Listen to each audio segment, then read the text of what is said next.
সবাইকে আমন্ত্রণ জানাচ্ছি বিডি লাইভ 24 নিউজে।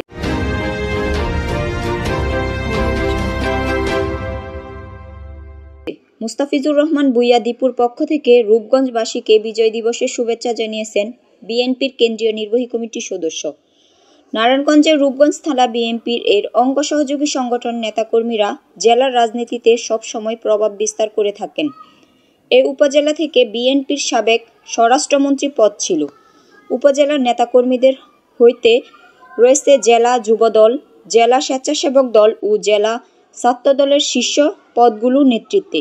এই উপজেলা থেকেই বিগত সময় জেলা বিএনপির সভাপতি, সাধারণ সম্পাদক ছিলেন। পুরো জেলার বিএনপির রাজনীতি কর্মসূচিতে সবিস্তার আসলেও এই উপজেলার সবসময় বিএনপির রাজনীতির থাকে চাঙ্গা। এ উপজেলার প্রভাবের সাথে রাজনীতি করা যাচ্ছেন অতীত সময় থেকে উপজেলার প্রভাবশীল পরিবার ভূঁইয়া পরিবার।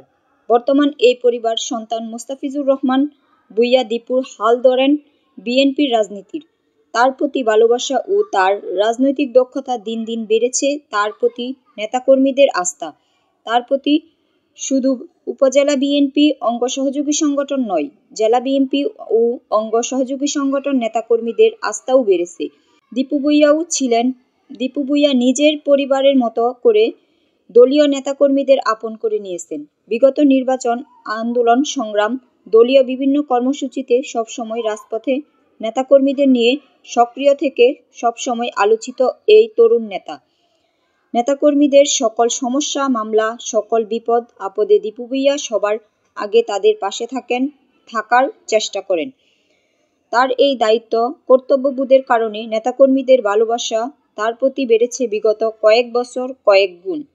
উপজেলা বিএনপির রাজনীতি করতে গিয়ে মামলা মোকদ্দমা সহ নানা চড়াই উতরাই করতে হয়েছে দীপু ভূঁইয়াকে। অনেক কঠিন সময়েও দলকে ছেড়ে যায়নি তিনি। বিএনপির রাজনীতি বিগত দীর্ঘ সময় ধরে দলকে শুধুই দিয়েছে।